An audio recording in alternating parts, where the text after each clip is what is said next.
ఈరోజు ఈ సమావేశానికి అధ్యక్షత వహిస్తున్న పిట్ కార్యదర్శి మురళీ చౌదరి గారు, ముఖ్య అతిథిగా హాజరైన మన సింగరేణి కాలనీస్ వర్కర్స్ యూనియన్ అధ్యక్షులు వేజ్ బోర్డు సభ్యులు సీతారామయ్య గారు, వేదిక మీద ఉన్న మైనింగ్ స్టాఫ్ నాయకులు మారేపల్లి బాబు గారు, క్లర్కల్ స్టాఫ్ నాయకులు రామచంద్ర గారు, అదేవిధంగా బెల్లంపల్లి రీజన్ కాంట్రాక్ట్ కార్మిక సంఘం సెక్రటరీ అఫ్రోజ్ ఖాన్ గారు, అదేవిధంగా మిగతా నాయకులు, అదేవిధంగా ట్రేడ్స్మెన్ నాయకులు, మైనింగ్ స్టాఫ్ నాయకులు, పిట్ స్థాయి నాయకులు అందరికీ నమస్కారం.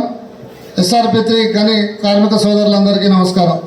కార్మిక సోదరులారా, ఈరోజు ఈ గేట్ మీటింగ్ ఏర్పాటు చేయడంలో ముఖ్య ఉద్దేశం, మీరు చూస్తున్నారు, గత వారం రోజుల నుంచి మన సింగరేణికి సంబంధించిన బొగ్గు బ్లాకులను మొన్న టెండర్ వేయడానికి మన కేంద్ర మంత్రి కిషన్ రెడ్డి గారు మొన్న హైదరాబాద్లో టెండర్లు పిలవడం జరిగింది.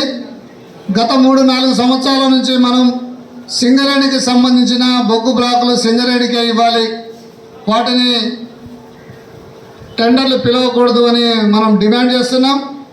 ఆ విషయం గురించి ఆ బొగ్గు బ్లాకులు మనకే ఇవ్వాలని మన యూనియన్ ఆధ్వర్యంలో రేపు పోరాటాలు చేయడానికి నిర్ణయం తీసుకోవడం జరిగింది. ఆ విషయాలన్నీ మీకు తెలియజేయడానికి మన అధ్యక్షులు సీతారామయ్య గారు వచ్చారు. దాంతోపాటుగా మీకు తెలుసు, మనం సింగరేణిలో గెలిచిన తర్వాత ఇప్పటికీ యాజమాన్యం స్ట్రక్చర్ సమావేశాలు మొదలు పెట్టకపోయినా, రాజకీయ ఒత్తిళ్లతో ఇంతవరకు మనకు గుర్తింపు కార్మిక సంఘం పత్రం ఇవ్వకపోయినా, మనం ఒక బాధ్యత గల సంఘంగా, ఒక అనుభవం ఉన్న సంఘంగా సింగరేణిలో ఉన్న సమస్యల్ని యాజమాన్యానికి దృష్టికి తీసుకెళ్ళి దాన్ని పరిష్కారం చేస్తున్నాం. ఆ గుర్తింపు కార్మిక సంఘం పత్రం వచ్చిన తర్వాత మిగతా పాలసీ మ్యాటర్స్ గురించి మాట్లాడటం జరిగింది. కానీ ఈ లోపునే మీ అందరూ తెలుసు, మన సింగరేణిలో ముఖ్యంగా మన డివిజన్ స్థాయిలో ఉన్న అనేక సమస్యల్ని మనం పరిష్కారం చేశాం. దాంట్లో భాగంగానే మీరు అందరూ ప్రమోషన్ లెటర్లు తీసుకున్నారు. గతంలో ప్రమోషన్లు ఇచ్చేటప్పుడు ఈ యాజమాన్యం గుర్తింపు కార్మిక సంఘం అనేక అవకతవకలు చేసి కొంతమందికి ప్రమోషన్లు ఇవ్వటం, కొంతమందిని ఇవ్వకపోవటం, ఇష్టం ఉన్న వాళ్ళకి ఇవ్వటం, ఇష్టం లేని వాళ్ళకి తీసేయటం, ఈ విధంగా ప్రవర్తించడం జరిగింది. మనం గుర్తింపు కార్మిక సంఘంలో గెలిచిన తర్వాత మొట్టమొదటిసారి జీఎం గారి దృష్టికి సీతారామయ్య గారిని తీసుకెళ్ళి విషయాలు మాట్లాడాం. ఎవరైతే యాక్టింగ్ చేసిన ప్యానెల్లో ఉన్న వాళ్ళు ఉన్నారో ఆ ప్యానెల్ లిస్టు ప్రకారం అందరికీ ప్రమోషన్లు వెంటనే ఇవ్వాలి. దాంతోపాటుగా ఒక పక్క అసెంబ్లీ ఎన్నికలు, ఇంకో పక్క గుర్తింపు కార్మిక సంఘం ఎన్నికలు, పార్లమెంటు ఎన్నికలు వచ్చి ఈ ప్రమోషన్లు లేట్ అయినాయి. కాబట్టి ఈ 2023 సెప్టెంబర్ నుంచే దాన్ని ఇంప్లిమెంట్ చేయాలి, అక్కడి నుంచే కార్మికులకి ఏరియర్స్ ఇవ్వాలి అని మనం యాజమాన్యంతో మాట్లాడాం. దానికి అనుగుణంగానే ఎంతమంది ఎన్ని రకాలుగా ప్రయత్నం చేసినా, ఎంత చెడగొట్టాలని ప్రయత్నం చేసినా వాటి వేటికి లొంగకుండా మొన్న పోయిన వారంలోనే మీరందరూ ప్రమోషన్లు తీసుకున్నారు. కాకపోతే దాంట్లో కొంతమంది కార్మికులకు అసంతృప్తి ఉంది. ఈ ప్రమోషన్లు తీసుకోవడంలో మాకు ఇష్టం లేదు, మేము వెళ్ళము అని యాక్టింగ్ చేసినప్పుడు చేశారు. కొంతమంది యాక్టింగ్ చేసి ప్రమోషన్లకు వద్దంటున్నారు. దానివల్ల యాజమాన్యం ఏం చేసింది, వీళ్ళు ప్రమోషన్లకు రావడం లేదు కాబట్టి ఇవి ప్రైవేటీకరణ చేయాలి. ఏదైతే జాబ్ వర్క్ ఉందో, పోల్ కట్టరు, లైన్ మెన్, టింబర్ మెన్, ఇట్లాంటి పనులన్నీ కాంట్రాక్ట్ వాళ్ళకి ఇవ్వాలని గోదావరి అని వీటీసీలో మల్టీ జాబ్ వర్కర్ అని ప్రైవేటు వాళ్ళకి ట్రైనింగ్ ఇచ్చారు. కార్మికులు వద్దంటున్నారు. ఇదే సందు, ఇప్పుడే మనం వాళ్ళని తీసుకెళ్ళి కాంట్రాక్టీకరణ చేయొచ్చని గుర్తింపు కార్మిక సంఘం ఎన్నికలకు ముందే ఒక ప్లాన్ చేసి వాళ్ళందరినీ ట్రైనప్ చేసి పెట్టారు. ఆ విషయం మనకు తెలుసు కాబట్టి ప్రైవేటీకరణకి పూర్తిగా మనం వ్యతిరేకం కాబట్టి ఎట్టి పరిస్థితుల్లో మన కార్మికులే చేస్తారు, ప్రైవేటీకరణ చేయడానికి వీల్లేదని యాజమాన్యంతో అంత ప్రెషర్ తీసుకొచ్చి దాన్ని సక్సెస్ చేశాం. కాకపోతే ఇక్కడ ఒక సమస్య ఏంటంటే, మన కార్మికులకు ఒక్కసారి కేటగిరీ జాబ్లోకి వెళ్తే రేపు రాబోయే సర్ఫేస్ జనరల్ మజ్దూరు కన్వర్ట్ అయ్యేటప్పుడు అది మనకు ఛాన్స్ ఉంటుంది. కాబట్టి మేము ఆ ప్రమోషన్లు తీసుకోము అనేది మన కార్మికులకు ఉన్న అభిప్రాయం. ఇంతకుముందు మనం గెలిచినప్పుడు అన్ని కేటగిరీల వాళ్ళని జనరల్ మజ్దూరుగా తీసుకునేది. తర్వాత గుర్తింపు కార్మిక సంఘంగా టీవీ తర్వాత ఆ విధానానికి స్వస్తి పలికి ఎవరైతే వాళ్ళకు నచ్చిన వాళ్ళు జనరల్ మంత్రులుగా ఉన్నారో లక్షలాది రూపాయలు తీసుకొని సర్వీసులో డిప్యుటేషన్ల మీద ఇప్పించుకున్నారు. ఎందుకంటే ఒక సంస్థ పరంగా ఒక పద్ధతి ప్రకారం నడిస్తే పైరవీలు చేయడానికి ఉండదు. అట్లా కాకుండా ఎట్లా పడితే అట్లా నడిస్తే సందట్లో సడమే అని కొన్ని పైరవీలు చేసుకోవచ్చని ఆ విధానానికి స్వస్తి పలికారు. మనం గెలిచిన తర్వాతనే వారం తిరగకముందే ఇదే సీతారామయ్య గారు జీఎం గారితో మాట్లాడి మేము ఈ పాలసీకి వ్యతిరేకం, మీకు తెలుసు మనం ఇచ్చిన ఎన్నికల మేనిఫెస్టోలో కూడా మనం పెట్టాం, సర్వే జనరల్ మజ్దూర్ ఖాళీలు వస్తే అన్ని కేటగిరీల వాళ్ళని అలౌ చేయాలి, వాళ్ళకున్న సీనియారిటీ ప్రకారం అనుభవం ప్రకారం మీరు క్యాలిక్యులేట్ చేసే ఇవ్వండి, కానీ అన్ని కేటగిరీల వాళ్ళని తీసుకోవాలి జనరల్ మజ్దూర్గా అన్నాం. దానికి అనుగుణంగానే మనం లెటర్ పెట్టాం. కొత్తగూడెంలో అప్రూవల్ తీసుకున్నాం. 108 సర్వే జనరల్ మజ్దూర్ ఖాళీలు వచ్చి ఉన్నాయి మన డివిజన్లో. రేపు వచ్చే వారం 10 రోజుల్లో అది నోటిఫికేషన్ ఇస్తారు. అది కూడా నిస్వార్థంగా ఎటువంటి పైరవీలకి తావు లేకుండా గైడ్ లైన్స్ ప్రకారం మాత్రమే ఆ 108 ఖాళీలు నింపుతారు. ఇది 2021-22కు సంబంధించిన స్టడీ. 22-23కు సంబంధించి 23-24కు సంబంధించి ఇంకా కొన్ని ఖాళీలు ఉన్నాయి. దాన్ని కూడా అప్రూవల్ తీసుకుంటున్నారు. తీసుకున్న తర్వాత అవి కూడా పెరిగిన ఖాళీలు ఏవైతే ఉన్నాయో అన్ని ఖాళీలు లెక్క ప్రకారం సీనియారిటీ ప్రకారం వాళ్ళకున్న అనుభవం అర్హతల ప్రకారమే తీసుకుంటారు. దాంట్లో ఎట్టి పరిస్థితుల్లో పైరవీలకి ఛాన్స్ ఉండదు. దాన్ని వచ్చే వారం నోటిఫికేషన్ ఇస్తారు. దాన్ని కూడా తీసుకుంటారు. మీరు కార్మికులందరూ గమనించాలి. దాంతోపాటుగా మీకు తెలుసు మనం గెలిచే నాటికే అప్పటికే ఒక 6-7 నెలల నుంచి సిఎంపిఎఫ్ లోన్లు ఇవ్వటం లేదు. మనం అప్లికేషన్లు పెట్టుకున్నాం, అవి అట్లాగే పెండింగ్లో ఉన్నాయి. అటు యాజమాన్యం కానీ ఇటు గుర్తింపు సంఘం కానీ దాన్ని పట్టించుకోలేదు. మనం గెలిచిన తర్వాత దాన్ని వెంటబడ్డాం. సీతారామయ్య గారు 2-3 సార్లు సిఎంపిఎఫ్ కమిషనర్ దగ్గరికి వెళ్ళి మాట్లాడారు, యాజమాన్యంతో మాట్లాడి చివరికి ఒక పక్క సిఎంపిఎఫ్ వాళ్ళు ఏమంటారు, మేము ఆన్లైన్ చేసాం కాబట్టి మీరు ఆన్లైన్లోనే పంపించాలి అంటారు. కంపెనీ వాళ్ళు ఏమంటారు, ఆన్లైన్ ఫిబ్రవరి నుంచి చేశారు, అంతకుముందు నా అప్లికేషన్లన్నీ అట్లాగే చేయండి అంటారు. చివరికి వాళ్ళిద్దరినీ కలిపి మాట్లాడి మన పోయిన నెలలో సర్కులర్ ఇప్పించాం. ఏవైతే పెండింగ్ ఉన్న సిఎంపిఎఫ్ లోన్లు ఉన్నాయో అవన్నీ ఈ నెలలో పరిష్కారం చేయడానికి మన జిఎం ఆఫీస్ నుంచి వెళ్ళని మైళ్ళ మీద నుంచి వచ్చిన అప్లికేషన్లు జిఎం ఆఫీస్కి వెళ్తే జిఎం ఆఫీస్ నుంచి కార్పొరేట్ వెళ్ళి కార్పొరేట్ నుంచి సిఎంపిఎఫ్ ఆఫీస్కి వెళ్ళి శాంక్షన్ అవుతాయి. దాంట్లో ఒక్క పైసా పైరవీలు కూడా చేయాల్సిన అవసరం లేదు. గతంలో ఏం చేసేవాళ్ళం, మనం ఏ పైరవీదారులను పట్టుకొని దొంగ పేపర్లు పెట్టి మనం తీసుకునేవాళ్ళం. అది అవసరం లేదు. మీకు న్యాయంగా మీకున్న ఇల్లు కొంటే ఇంటికి సంబంధించినవి, అమ్మాయి పెళ్లి చేస్తే దానికి సంబంధించినవి, ఏదైనా ఎడ్యుకేషన్ లోన్ తీసుకుంటే పిల్లలకు సంబంధించిన సర్టిఫికెట్లు పెడితే ఆన్లైన్లో పంపిస్తే ఒక్క పైసా కూడా లంచం పెట్టకుండానే శాంక్షన్ అయింది. దాంతోపాటుగా గతంలో కౌన్సిలింగ్ పేరున జిఎం ఆఫీస్కి పిలిచి కుటుంబ సభ్యులందరినీ పిలిచి మాట్లాడేవాళ్ళు. ఇప్పుడు ఆ సిస్టమ్ కూడా లేకుండా క్లియర్గా యాజమాన్యంతో సర్కులర్ ఇప్పించాం కార్పొరేట్ నుంచి. కాబట్టి మీరు సిఎంపిఎఫ్ లోన్లు పెట్టుకున్న వాళ్ళు ఎవరన్నా ఉంటే మీ వెల్ఫేర్ ఆఫీసర్ని కలిసి పెండింగ్లో ఉన్న అప్లికేషన్ వెంటనే పంపించేటట్టు మాట్లాడండి. ఒకవేళ ఏదైనా పెండింగ్లో ఉండి ఇబ్బంది ఉంటే ఆ విషయం మా యూనియన్ నాయకుల దృష్టికి తీసుకెళ్ళండి. దాన్ని వెంటనే మేము పరిష్కారం చేస్తాం, దాన్ని ఇచ్చేస్తాం. అదేవిధంగా సిఎంపిఎఫ్కి సంబంధించిన స్లిప్లు చాలామంది కార్మికులు అడుగుతున్నారు. సీతారామయ్య గారు నిన్నే మాట్లాడారు. ఆ సిఎంపిఎఫ్ ఆఫీస్ వాళ్ళు అంటున్నదంటే సిఎంపిఎఫ్ని కంప్యూటరైజ్ చేస్తున్నారు, మొత్తం ఉన్నది ఆన్లైన్ సిస్టమ్ చేస్తున్నారు. ఇప్పటికే వచ్చింది సి కేర్స్ అని ఒక సిస్టమ్ పెట్టారు. కాకపోతే దాంట్లో కొన్ని అవకతవకలు చిన్న సర్దుబాట్లు చేస్తున్నారు. కొత్త టెక్నాలజీ కాబట్టి కొద్దిగా లేట్ అవుతుంది. ఆ సిస్టమ్ వస్తే ఎవరికి సంబంధించిన సిఎంపిఎఫ్ అకౌంట్ వాళ్ళ సెల్ ఫోన్లోనే వాళ్ళు యాప్ ద్వారా చూసుకోవచ్చు. ఏ నెలలో ఎంత కట్ అయింది, అంతకుముందు ఎంత బ్యాలెన్స్ ఉంది, మీరు ఎప్పుడెప్పుడు లోన్లు తీసుకున్నారు, అన్ని విషయాలు ఇంట్రెస్ట్ రేటుతో సహా దాంట్లో పొందుపరిచి ఉంటారు. కాబట్టి దానికోసమే ఈ సిఎంపిఎఫ్ స్లిప్పులు ఇవ్వడం కొద్దిగా లేట్ అవుతుంది. వాళ్ళు ఏమంటున్నారంటే సీకేర్స్ వచ్చింది కాబట్టి స్లిప్పులు అవసరం లేదని సిఎంపిఎఫ్ వాళ్ళు చెప్పడం, లేదు ఈ సంవత్సరానికి సంబంధించింది ఇవ్వండి, వచ్చే సంవత్సరం నుంచి మా వాళ్ళు దానికి చూసుకుంటారని చెప్పాం. ఆ సిఎంపిఎఫ్ స్లిప్పులు కూడా మేము ఇప్పిస్తాం. దాంతోపాటుగా హెచ్పిఎల్ఆర్ఎస్ మీరు చాలామంది హౌసింగ్ లోన్ తీసుకున్న వాళ్ళు ఉన్నారు. హౌసింగ్ లోన్ తీసుకుంటే గతంలో ఎట్లా ఉండేది? గతంలో లోన్ తీసుకున్న వాళ్ళు 8.3% కన్నా ఎక్కువ ఇంట్రెస్ట్ ఉంటే 8.3 కట్టించేది. 8.3 కన్నా తక్కువ ఉంటే ఇంట్రెస్ట్ ఆ తక్కువ కట్టించేది.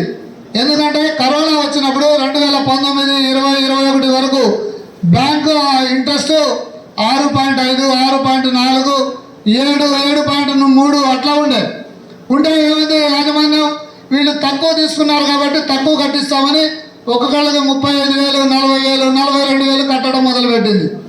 కానీ ఇప్పుడు ఎంత చెల్లిస్తున్నారు వాళ్ళు?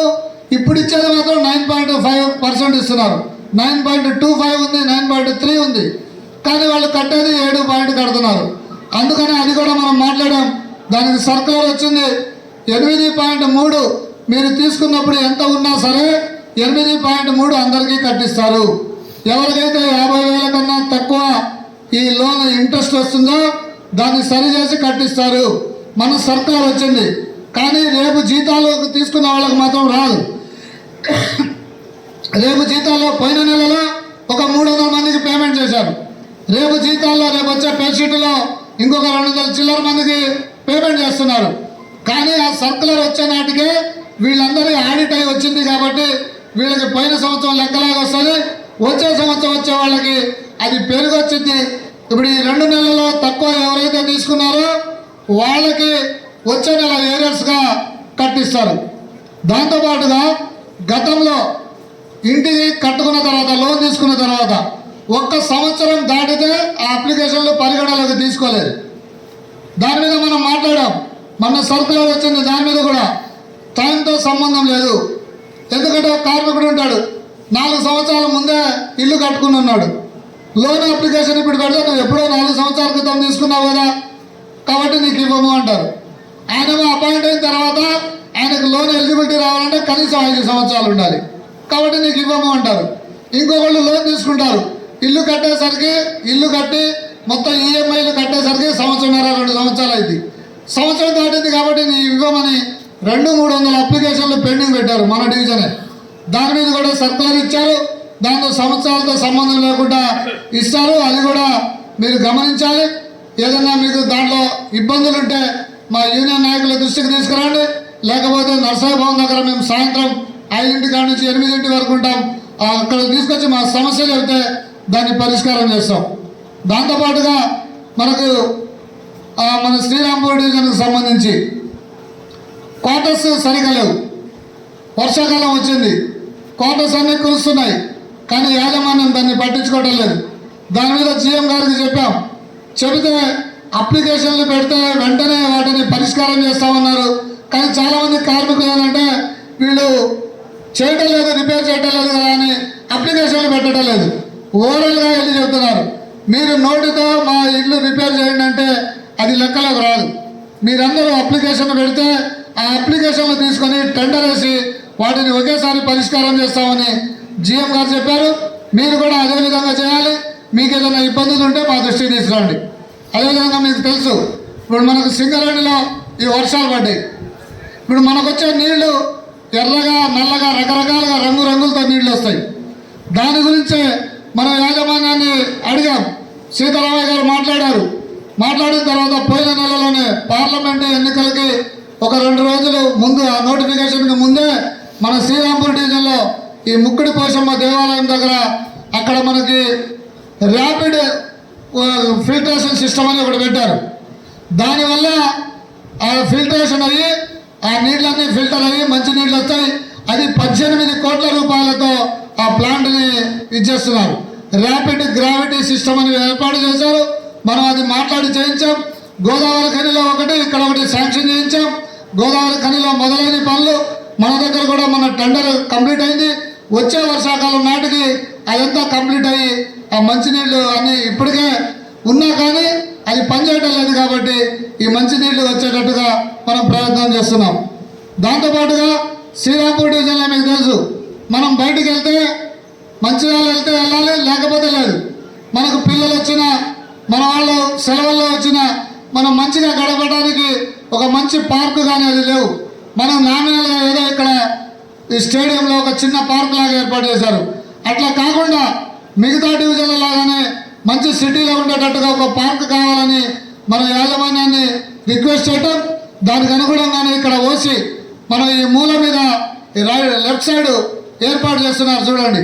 అది 10 ఎకరాల్లో ఎకో పార్క్ అని స్విమ్మింగ్ పూల్తో సహా స్విమ్మింగ్ పూలు, వాకింగ్ ట్రాక్ అన్నీ ఏర్పాటు చేసి పార్క్ చేస్తున్నారు. దానికి సుమారు 2-3 కోట్ల రూపాయలు ఖర్చు పెట్టి దాన్ని చేస్తున్నారు. వచ్చే సంవత్సరం నాటికి అది కూడా అందుబాటులో వస్తాయి. ఇట్లా అనేక సమస్యల మీద మాట్లాడుతున్నాం. ఇంకా కొన్ని సమస్యలు పెండింగ్ ఉన్నాయి. ముఖ్యంగా మైని స్థాయిలో కొంతమంది మేనేజర్లు ఇంకా మరి మా దారికి రాలేదు. ఎందుకంటే గత 10 సంవత్సరాల నుంచి వాళ్ళు తాగటానికి తినటానికి అలవాటు పడ్డారు, ఆ నాయకులకు అలవాటు పడ్డారు. ఇప్పుడు మేము వచ్చాం, మేము వచ్చిన తర్వాత కార్మికుల సమస్యలే మాట్లాడుతున్నాం. వాళ్ళకి ఎటువంటి ఎక్స్ట్రా కరికులమ్స్ ఏమీ లేవు, ఎక్స్ట్రా పనులు ఏమీ లేవు. కాబట్టి వీళ్ళకి ఎందుకు పని చేయాలని ఇంకా పని చేయకుండా మమ్మల్ని చాలా వరకు మా నాయకుల్ని సతాయించడం, పనికి వెళ్తే 1కి 10 సార్లు తిప్పటం, ఒకసారి వెళ్ళి అడిగినా చేయకపోవడం, కదిలితే కార్మికుల్ని సస్పెండ్ చేయడమో లెటర్ ఇవ్వడమో చేయడం. మన నాయకులు వెళ్తే అది కాదయా చేయటం, ఆయన తప్పు చేశాడు, ఇది తప్పు చేశాడని ఇట్లా ప్రతిసారి మమ్మల్ని ఇబ్బంది పెట్టే పని చేస్తున్నారు. తప్పకుండా వాళ్ళని కూడా దారికి తీసుకొస్తాం. ఇప్పటికే ఒక 60-70% దారికి వచ్చారు. మస్తళ్ళు పడి పైన తిరిగే నాయకుల్ని లోపల దించుతున్నాం, అందరినీ దించుతాం. పైన వాళ్ళకి ఎవరికి ఇవ్వాలి? ఆరోగ్యం బాగలేకనో వయసు ఎక్కువ ఉండో వాళ్ళకి చేత కాకపోతే పైన సర్వీస్లో ఉన్న వాళ్ళకి కల్పించమంటున్నాం. దానికి యూనియన్తో సంబంధం లేదు. ఆయన ఏ యూనియన్కి సంబంధించిన అయినా సరే మేము పనిచేసి పెడతాం. అదే సార్, కానీ నాయకుల్ని పైన పెట్టి పైన తిప్పి ఆరోగ్యం బాగలేని వాళ్ళని లోపల దిగమని ఇబ్బంది పెడుతున్నారు. దాన్ని మాత్రం ఎట్టి పరిస్థితుల్లో సహించాం. చాలా వరకు దారికి వచ్చారు, ఇంకా దారికి తీసుకొస్తాం. ఈ సందర్భంగా మీకు ఒక విషయం తెలియజేస్తున్నాను. ముఖ్యంగా మన కార్మికులు ఎక్కువ మంది ఆబ్సెంట్లు చేస్తున్నారు. మన కౌన్సిలింగ్ పెట్టారు జిఎం ఆఫీస్లో, సుమారు 5 రోజులు కౌన్సిలింగ్. ఒకేసారి కౌన్సిలింగ్ పెడితే ఎక్కువ మంది ఉన్నారు ఆబ్సెంటిజం చేసేవాళ్ళని 5 రోజులు పెడితే 800 మందికి పైన కౌన్సిలింగ్కి హాజరయ్యారు. 9,000 మంది కార్మికులు ఉంటే 800 మంది హాజరయ్యారు. మొత్తం ఆబ్సెంటిజం వాళ్ళు 1000 మంది ఉన్నారు ఇక్కడ శ్రీరాంపూర్ డివిజన్లో. అది కూడా గత 3 సంవత్సరాల నుంచి 100 మస్తళ్ళు కూడా చేయని వాళ్ళు. గత 3 సంవత్సరాల నుంచి 0 మస్తళ్ళు ఉన్న వాళ్ళని మొన్న ఒక 10-12 మందిని డిస్మిస్ చేసింది యాజమాన్యం. దాని మీద మన నాయకత్వం మాట్లాడింది, మీరు డిస్మిస్ చేయడానికి వీలేదు, వాళ్ళ ఆరోగ్యం ఎట్లా ఉందో అది చూడాలి, వాళ్ళని కౌన్సిలింగ్ చేయాలని చెప్తే కౌన్సిలింగ్ పెట్టారు.